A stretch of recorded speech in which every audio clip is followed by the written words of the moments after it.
welcome to the Communicating Capital podcast, where finance and communication get a fresh perspective. Hosted by a dynamic team of women in the industry, we're here to redefine the conversation with candid, no-nonsense interviews with top executives, communication experts, and industry leaders. With a focus on clarity and real-world impact, we make the complex world of finance digestible and relatable. So whether you're a seasoned professional or you're just interested in our world, we're here to help you navigate the space in new and exciting ways. Today, joining us from Denver, Colorado, is Lizzy Harris. Lizzy's the co-founder of the Colab. The Colab is known for being a public relations anti-agency, revolutionizing the way startups and scale-ups approach communications.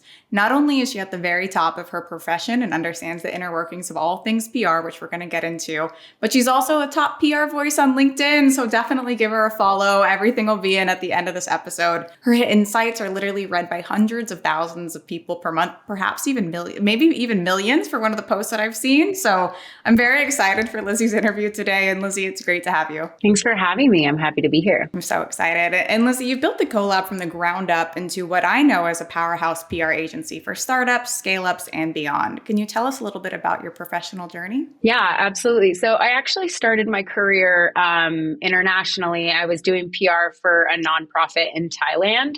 I did that for a little less than a year. And then I moved back stateside.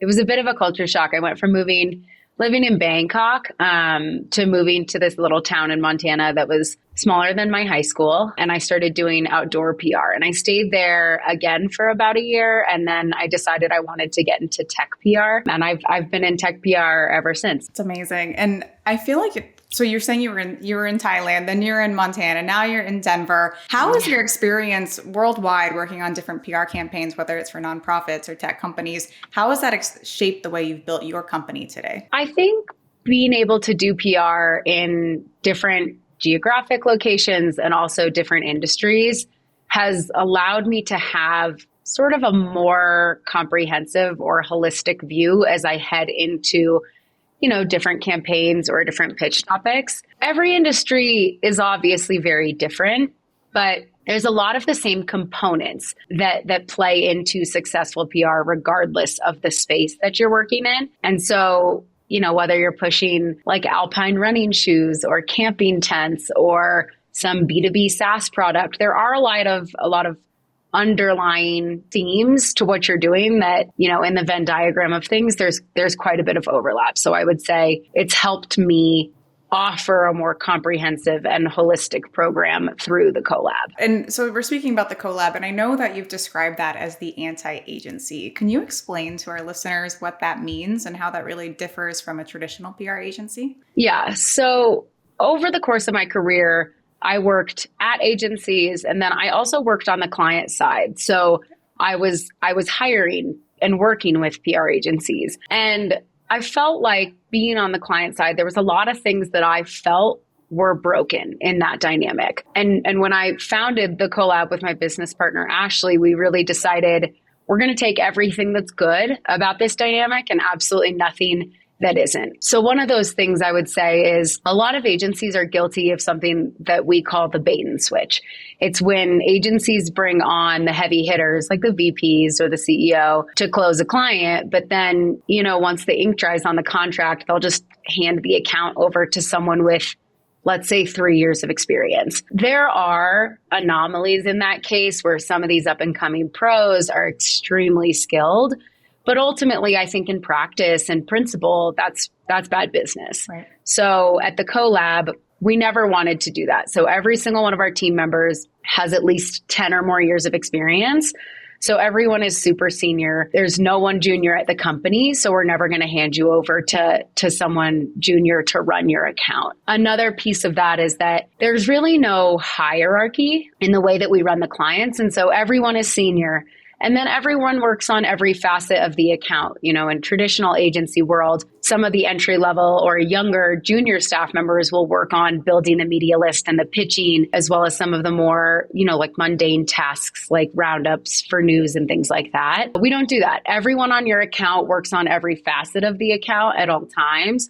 I feel like that keeps it very fresh and with a really healthy perspective, but also doesn't really make anybody feel like they're in a silo on any account because everyone's sort of on the same team. The other thing I'll say is being on the client side, one thing I noticed was that PR people aren't the strongest writers, typically. Writing, if you're doing it well and you're not using ChatGPT or you're not plagiarizing, good writing is impossible to scale. And PR people are so busy that they don't have time to create quality long form content. True. So something that we've done at the Colab is that we brought on a professional copywriting team. Like starting in COVID, really, a lot of the media was conducting layoffs, and that's been happening ever since. We're in like year 4 or 5 of it right now. Yeah. We scooped up a lot of really talented writers from publications that everyone's heard of, and they now work on our professional copywriting team. So any professional or any long form piece of content, like a byline or a white paper, things like that, that's written by a professional copywriter. So you can be sure that the quality is there. I love that you're saying that. And I agree about the larger agency scale and how maybe one employee or 2 employees, let's say you have six team members on one account, that client might not necessarily work with the same person on the same thing. So where's like there's like a communication gap too. So maybe the social media team is working on something and then the PR team is working on something else. And then there's that lack of communication. What it sounds like you're doing is you're cutting that out where everybody has visibility on everything that's happening with the client. And then therefore you're better able to service them, which I think is wonderful. Yeah, that's right. Like nobody exists in a vacuum. No information is gate kept. Everyone's really in the know on every piece of the account at all times. And I think that really does lead to a more cohesive and effective strategy. I love that. I wish everybody did that. And I do like that a lot. And luckily for us and the agencies that I've worked with is that it's been primarily boutique agencies. But then when we have people coming from larger agencies, they're like, whoa, I get to touch every single facet of the client. Like, that's amazing. Like, I want to do that. I want to work on their comm strategy. I want to work on their media strategy. So I'm happy to hear that. Something that I also know about you, Lizzy, is that you have secured some of the most top tier coverage for smaller clients. So like startups and scale ups that don't technically get the TechCrunch, the Wired's, the Los Angeles Times, or anything like that. And I feel like you've been able to place these clients in those publications. Are you able to share a little bit about, and if you don't want to, it's okay, but about your secret sauce of getting clients like that in those publications? What would you say is your go-to strategy? Yeah, I mean, I would say the biggest thing is research. We're constantly researching, reading, listening. We're constantly questioning what's going on in the news and trying to see things from all these different perspectives, right? If there's a trend or a theme happening in the media, we try to think about, okay, here's what's happening. Here's how it relates to our clients. What's a contrarian take that we could position that would maybe get the media's attention, right? And so whether it's everything from earnings to policy, of course, AI is everywhere. How can you be positioned in saying something different? And you can't do that without really understanding something from like a 360-degree point of view. So researching, constantly reading, we're very in tune with the industries in which our clients play. Another thing that we do that we talk about a lot is that we don't mass pitch. A lot of agencies, and this is just the way it's been, right? Like there's no fault to be had, but a lot of agencies do what we call the spray and pray. Right. And it's where they come up with one angle and they pitch it to 250 people. I know an agency that would come up with like 1 or 2 pitches and pitch it to 1 to 2,000 people. And if you think it's just a terrible business model. And if you think about it, if you really boil it down, they're thinking about it in a numbers game, right? If I pitch 2,000 people and 5% of them are interested, you're still getting a pretty high success rate. But the quality is usually not there. And oftentimes things get lost in translation. So you really risk a breach of narrative, honestly. And so something that we do is, we sit down with our clients at the beginning of every quarter, and oftentimes more frequently than that, we meet with them all the time, but sometimes we pivot mid-quarter and we talk about the kinds of publications that they want to be in. And then we come up with angles for specific reporters at those specific publications. And sometimes we'll draft one pitch for one person. And when you're looking at it, in a black and white way, that feels like it wouldn't work. But when you're customizing and curating your outreach for these reporters who sometimes get 500 pitches a day, that's going to cut through the noise, right? And so just being very, like I said, in tune, researching, but not just about the news. You have to know everything about the reporter you're pitching to. So all in all, we probably send fewer pitches, but we have a much higher success rate. And I would say that's how we're able to secure more top tier coverage for more clients on an ongoing basis. Love that. That is so professional when it comes to what the media relations profession is supposed to be. Like, that is the way that you're supposed to be working with reporters. They don't want to be sprayed with a million pitches a day. It's funny you said I had a client the other day give me a call and they were like, hey, I know that you use Muck Rack. Can you just put 5,000 reporters in here and send them? And I said, absolutely not. Like, we would never do that, Right. Because what if that hurts our relationship with the reporters, is now we're sending them some like unsolicited mass pitch and they're going to know that it's a mass pitch, So I'm glad you're saying that. That's exactly what I wish the whole world of media I want them all to listen to this so then they could know exactly what to do and exactly what not to do if they want to build like long-term lasting relationships for not only yourself, but for your clients too. I mean, you're doing your clients a huge favor by doing that. Well, and if you think about it too, nobody likes to be spoken to in a way that isn't relative to them. True. Right? Like even in the way that we consume any type of content, our algorithms are curated to things that we've interacted with and things that we like and things that we love. Mm-hmm. And nobody likes to be targeted. I wouldn't really enjoy being targeted with an ad, let's say for like men's size 12 boots, right? Like, I'm not going to buy that. That has nothing to do with me. And people like to be understood and personalized. And so I think that doesn't stop with your relationships with the media. Even if there's a reporter that I've never met, I'm going to do my homework to figure out what their audience cares about. Do they link back to companies in their coverage? What types of tone do they take in their articles? All of those things really matter in the way that you're reaching out to them. And they appreciate it in the long run, right? Like, a climate reporter doesn't want to be pitched the newest pair of pants, right? So it needs to be customized, needs to be catered. Exactly. And I do want to pivot a little bit about the story and the narrative. When you have a lot of startup companies, you might have some that are in tech, you're building those narratives and those communication stories for them. And I feel like it might be a little bit more of a heavy lift than a company that might be fully, mature already, in business for 15 years. How do you go about building stories for these companies? Yeah, I think something that I always coach my clients on and that I talk about a lot on LinkedIn is stop thinking about what you want to say and start thinking about what other people want to hear. Unless you're heading up a company that everyone's heard of, a Microsoft, a Google, Meta, things like that, ultimately, you're going to have to build awareness in a different way. And the way that you do that is through thought leadership. So there's obviously the news cycle is nonstop. You need to understand what's going on in your news cycle within your industry, who it impacts, and how it impacts them. And then you need to be, these executives need to be thought leaders, which means being of service to the journalists. So providing a very, objective and thoughtful point of view that can help formulate and create a story without being self-serving. Yeah. I think when you're building a business, it's easy to fall into the trap of here's what we're doing and it's so exciting and our products and our services are going to change the world. And that very well may be true, but you need validation. You need third-party validation before anyone believes that.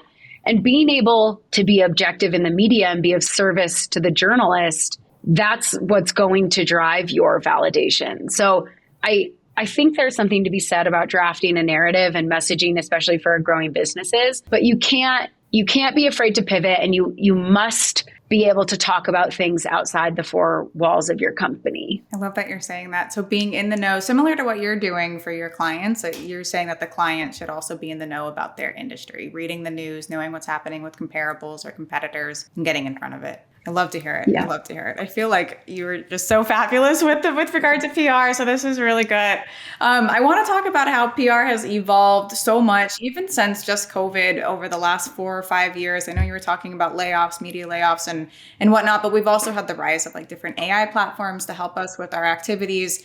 How are you staying ahead of these trends? And what are some of the most exciting changes you're seeing in PR? It's really a chicken egg situation here, right? Like the way that you stay ahead of the rise of these new platforms is by interacting with these new platforms. When it comes to media, it used to be legacy media, mainstream media, and now we're seeing newsletters, Substacks, podcasts, even LinkedIn has now become a very reliable and very well respected source of news. And so understanding how those should become a part of your strategy, you must interact with them. Right? You need to be subscribing to these newsletters, reading these Substacks, listening to these podcasts, of course, being all over LinkedIn. I think, something that's newer that we didn't used to see is if you used to get a piece, let's say in Morning Brew, right? That's a really great publication. They have a lot of offshoots, but it's a very widely respected publication. That's a great hit. But if Alex Lieberman, who's the founder of Morning Brew, posts that to his like thousands and thousands and thousands of followers on LinkedIn, now you're seeing mileage out of that hit that otherwise wasn't possible. And so staying ahead of it really requires, again, research, but interacting with them. Even with the rise of AI, whether or not you endorse it, you need to understand it. Right. When ChatGPT came on the scene, I saw clients wanting to create content with it, and I don't condone that. But I understand it, right? And so we had to walk them through why actually you can't, right? There's no journalistic integrity in creating information that's only been curated on other people's thoughts and writings. Yep. And so it's imperative that you interact with these new systems, these new platforms, these new mediums in order to understand them. And then I think you're able to formulate an opinion and a strategy around whether or not you want to use them and in what way. It's a big one. In what way? In what way are these clients using them? It's so true. Whether it's the build out. I mean, I'm seeing, we see press releases every day. I'm sure you see hundreds of different press releases from different clients every single day. And you can immediately tell which ones were drafted with AI and which ones weren't immediately. Yeah. And I'm sure the journalists that they're trying to target can immediately find out which ones are going from AI too. Well, and it's just so funny. I think there's a really fine line between being resourceful and plagiarism or forgery. Yeah. Right? Like, and another thing is, AI, whether you're using Claude or ChatGPT, it doesn't really matter. You really have to fact check that. Yes. Right? Because in a really big way, because it's pulling from content that may or may not be accurate. Mm-hmm. And so it's just so pivotal and imperative to be able to use it in a really, in a way that exudes integrity. And I think it can be helpful in some ways, roundups, things like that. But ultimately, I don't think as it stands today, especially when you're aiming to be a thought leader, I don't think that AI or ChatGPT has a place in content generation for the individual or a business, yep. Right? Reporters can tell, people in the industry can tell, and it's only a matter of time before the average consumer can tell. And I think that can be damaging to a reputation.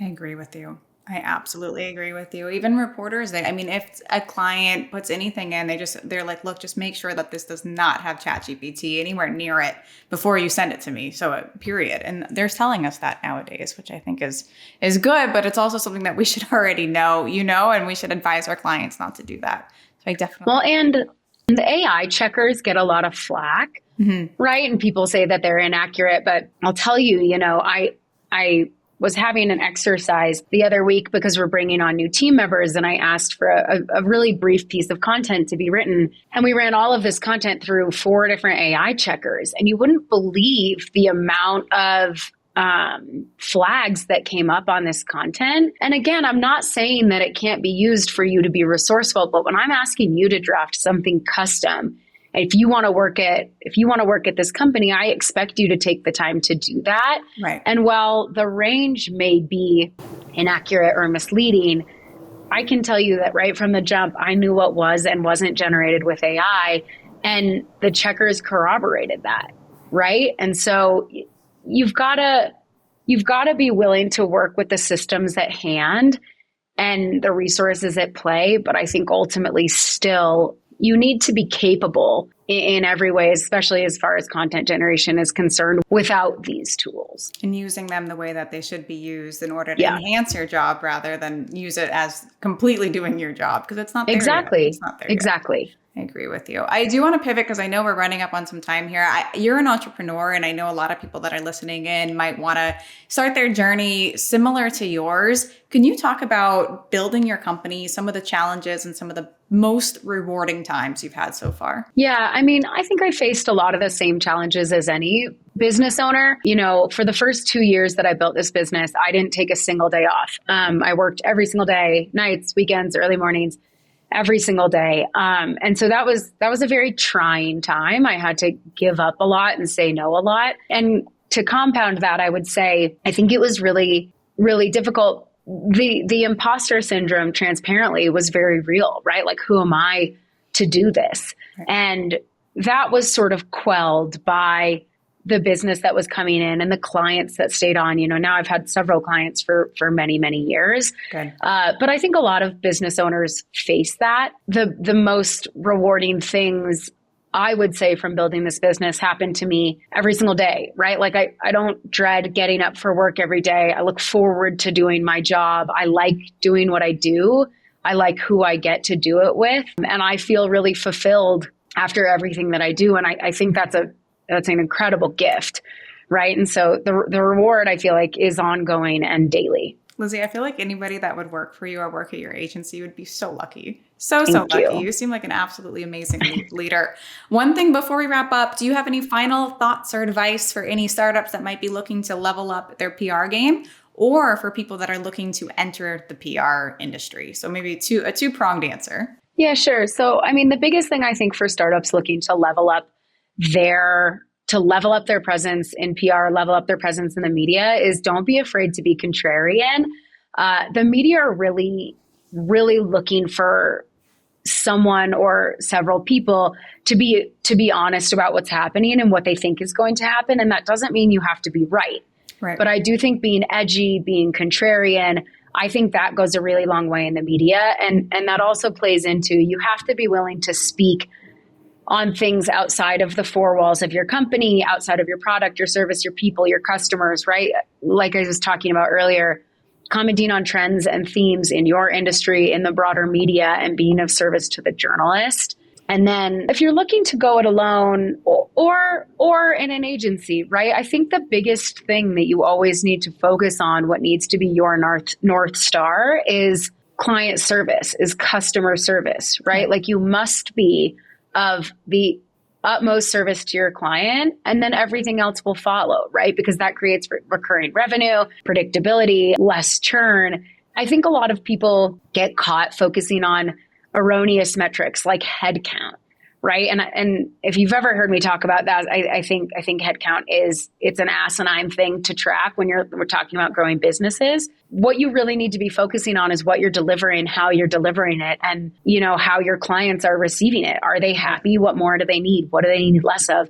That's all that matters at the end of the day. And so, regardless of whether you're going into an agency or at it alone, I would say focus on the client service, and everything else will fall into place. Lizzy, you're so fantastic. I know everybody listening in is going to want to meet you. So thank you so much for joining us today. Thank you for having me. I appreciate it. I love it. And thank you so much, everybody, for joining us today on Communicating Capital. For our listeners who want to connect with Lizzy and learn more, be sure to check out our show notes and connect with her on LinkedIn, because she is huge on LinkedIn. So please send her a message if you'd like. But as always, thank you for tuning in. We'll talk to you soon.